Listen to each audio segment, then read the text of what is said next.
everyone, welcome to the show. My name is Amanda Ostrander. I am a teacher turned homeschool mom, and this is Raising A to Z, a place where we talk about all things homeschooling. And this is part 2 to our video series, The Good, the Bad, and the Ugly of Homeschooling.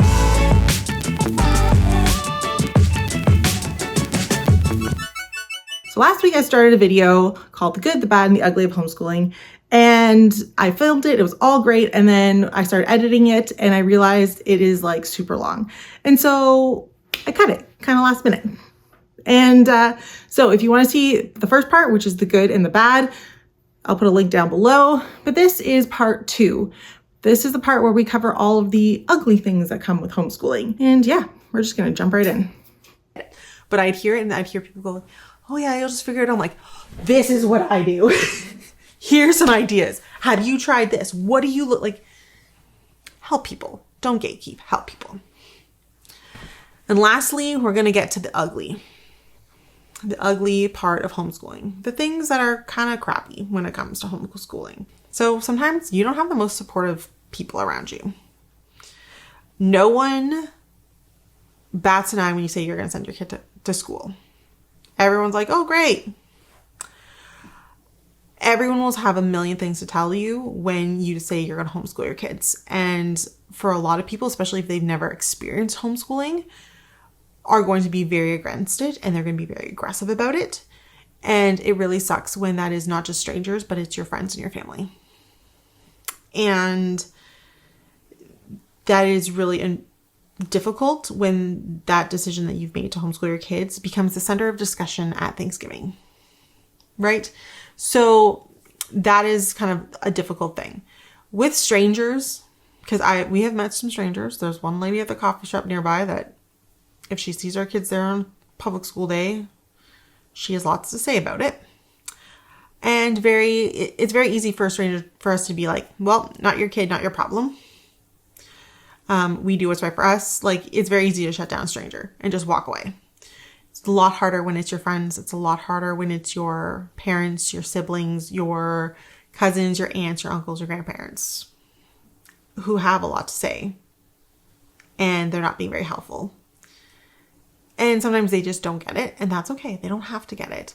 But it does make it a little bit harder. And for a lot of people I know who have very vocal families, they've had to put like a pretty strong boundary that we're not going to be discussing our decision to homeschool at family dinners or at all anymore, because some people are afraid of what they don't know. And sometimes that's one of the things that they just really want to harp on. It's how are they going to do life if they're not living the mainstream? And that's a lot of people do it. So relax. Another thing that's really hard is when you vent to non-homeschoolers.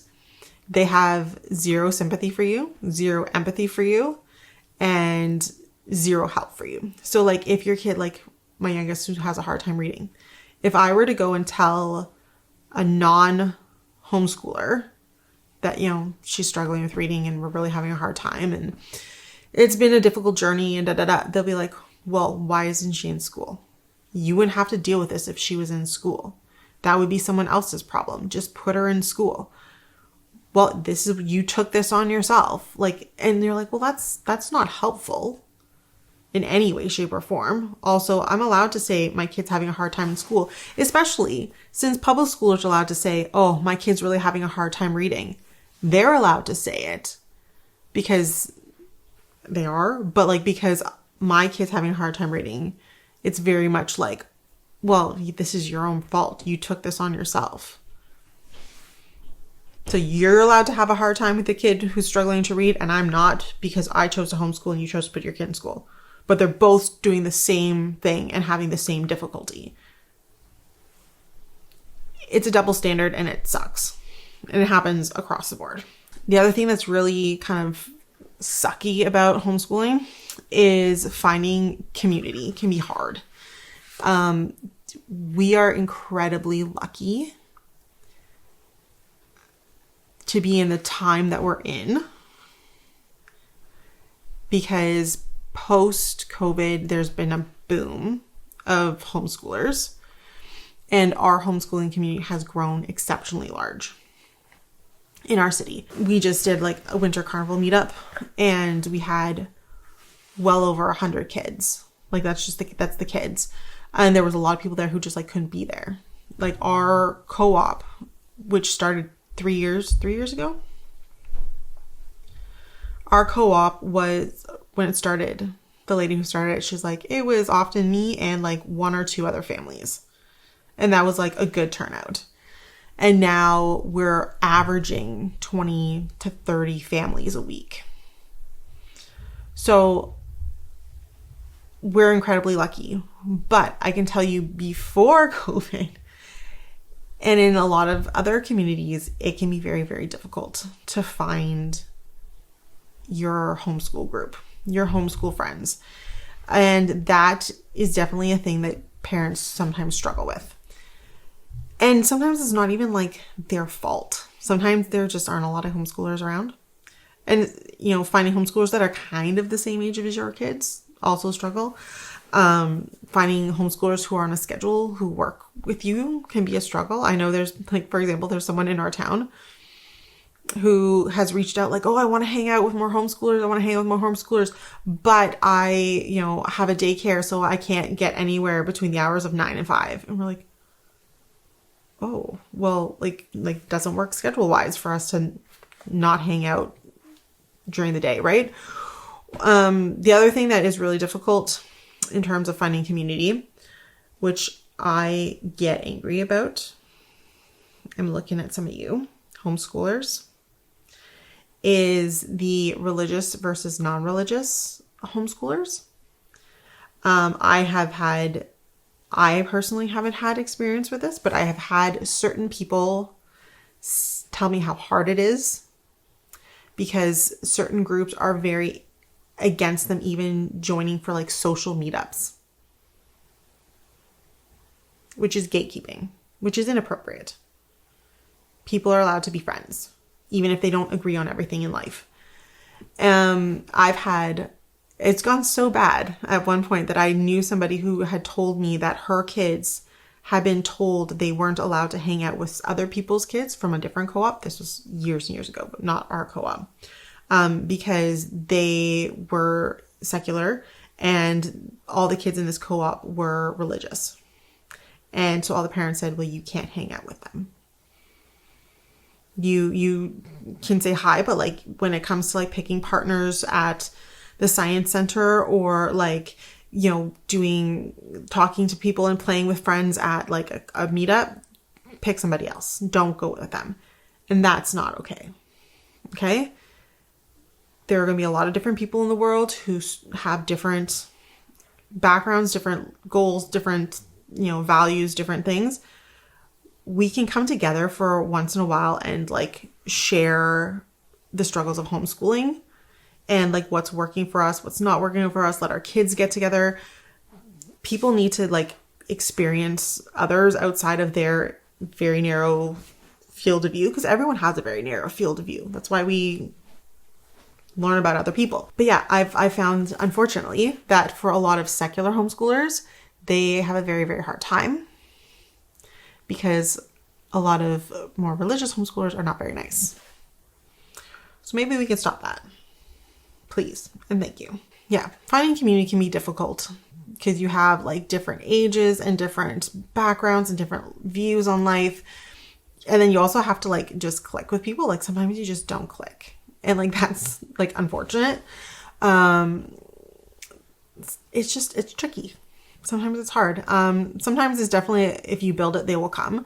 I think a lot of times, especially from what we've noticed, is there's more homeschoolers out there than you think. And if you can find a way to connect with them and build some kind of community, you're doing yourself a huge service. Another thing that can be really hard is the financial aspect of homeschooling, especially in like just in general.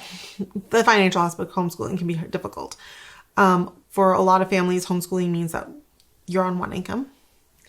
For the families who are homeschooling on 2 incomes, it's definitely more of a scheduling balancing act, which is always difficult. It means not being able to do everything you want to do, because like I can't take you to this because I have to go to work for this shift, so we can't do this. Or I'd love to sign up for that class, but we just can't afford it right now. Or like, so there's definitely like a financial aspect that makes homeschooling difficult. Which just sucks.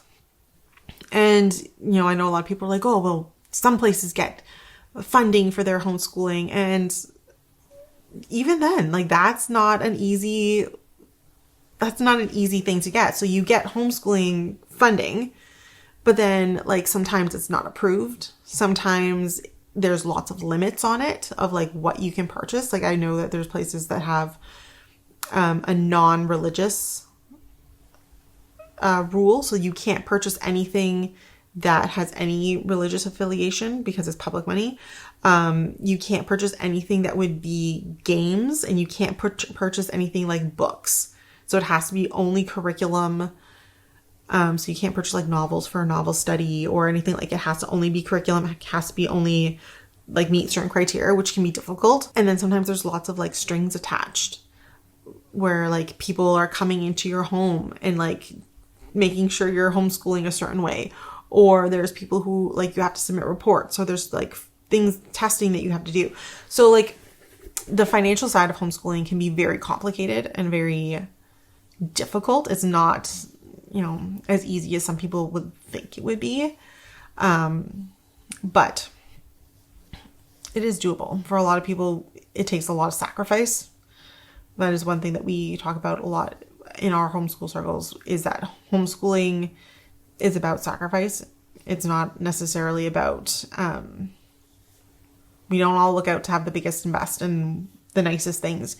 A lot of us are making very big financial decisions based on our ability and desire to keep our kids at home and educate them at home. And so it is what it is. And unfortunately, it is a very difficult situation, and also a very interesting situation where you can get a lot of people into some like tricky situations, people trying to like join like MLMs or different like make money quick schemes to try to get them the things they need. It can be really, really difficult for a lot of families to make ends meet, because I run a Facebook group for homeschoolers, and I definitely hate when people are like, so how are you guys making money to like homeschool? I hate when that question pops up, because the number of scammers who jump into the comments is astounding, of people who have like get quick schemes, or like, oh, I run this like consulting thing, or I'm like, no,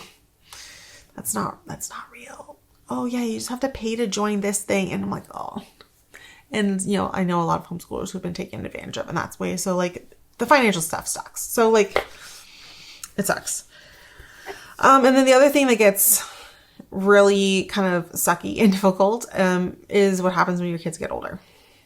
And I say this not because, like, my kids aren't going to be well-balanced and educated children. But as you get older, you start to realize there's less and less resources. Because everyone, again, is very fine when you're homeschooling your kindergartner. That's fine. Your first and second grade are awesome. As soon as your kids start to hit like middle school, high school, everyone's like, well, that's what high school's for. Like, send them. So there's less resources. There's more out there now than there used to be, but there are still compared to a number of elementary school resources, there's less resources. There's less curriculum options. The other thing that's really difficult about homeschooling older kids too is typically because parents get overwhelmed. A lot of kids do end up going from homeschooling to school for high school because parents get overwhelmed by the lack of curriculum and all that. So all of a sudden your kids' circles can get smaller. That can be difficult. And then just the whole homeschooling, high school, post-secondary school route gets very difficult. Unnecessarily so, but like it's difficult, like because there's so many paths of how to get to the same place, and each path is different depending on what you want the different outcome to be. That is very confusing. Like, for example, your kids want to go to university. Okay.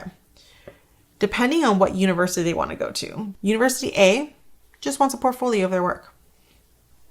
University B wants 6 independently accredited grade 12 classes. University C wants this exam and this test, and they want them to have this, this science and this math and this specific course. And you're like, and those are just like the homeschool paths. So like University A, they don't even need a diploma. University B, they don't need a diploma. They just need this. University C wants a diploma and specific credits. And so like that makes it very confusing because that exists for public schoolers. Every university has different admission requirements for whatever specific program they want. On top of that, every university program has different admission requirements for each homeschooler. And so like, depending on what your kids want to do, you're always like working backwards, which is difficult. And then you have less options. And then like, so it's a whole beast, which is not that it's not doable. It's just different. And it's a little bit more difficult for a lot of people to get their brains around. And so a lot of people end up just sending their kids to high school just for the simplicity of it. And even that's not simple, because I know some people who they're like, well, you have to shop around for a high school, because they sent their kids in like grades, what would have been like the equivalent of grade 10 and grade 11. No, grade 9 and grade 10.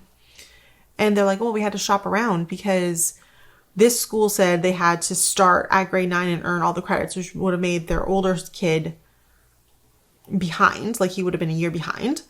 But they're like, but then we went to this school and they said, oh, just put them in at whatever the level they're already at. And then they went to a different high school and they're like, oh, we'll actually give them credit and find a way for them to see what level they're actually at. And then we'll just give them credit for whatever they're missing. So like the one son actually ended up being in like grade 11 math. So like, and these were all like different publicly funded high schools in the same city. So like, I wish it was a simpler process. I wish that there was more understanding of like what to do, but like they don't make it easy because it's a business. Universities and colleges and stuff, they're businesses. So they are determined to make it as difficult as possible. And then, they just changed your GED program. So it's not the GED anymore. It's an ACE program, and that's run through colleges. Like they keep changing things. And like, that's what frustrates people, and that's what gets people annoyed. And it is the difficult thing when it comes to homeschooling older kids, which is annoying, but it's doable. It takes a lot more work and a lot more effort, because you have to have like an end goal and be working toward that end goal constantly and hope that they don't change it by the time your kid gets there. Right? So it is what it is. But yeah, those are the good, the bad, and the ugly. If you guys have other good, bad, ugly comments or ideas, please leave them below. I'd love to share them. I'd love to also like add to the list, because I think it's a really important list to have. So homeschooling is great. I don't want this to dissuade you from homeschooling. I don't even want it to dissuade you from, thinking it's not possible. It's just sometimes you need to know what you're getting into. And I think if we know what we're getting into, then we can be moving forward with confidence, and we can learn to take things with, grace and with stride. But, it's not always sunshines and rainbows over here in the homeschool world. And that's okay. We're on a journey. Sometimes the road gets a little bumpy, and that's okay. Anyway, thank you so much for watching. Make sure you are subscribed. Consider becoming a member, because members get really cool bonus videos, and they get early releases. They get sometimes we'll do little polls, and they help me decide what we're going to do videos about later on. Also, make sure you follow me on Facebook, Instagram, TikTok, because I'm putting out some cool stuff on there all the time. And yeah, thank you so much, and I'll see you guys next week.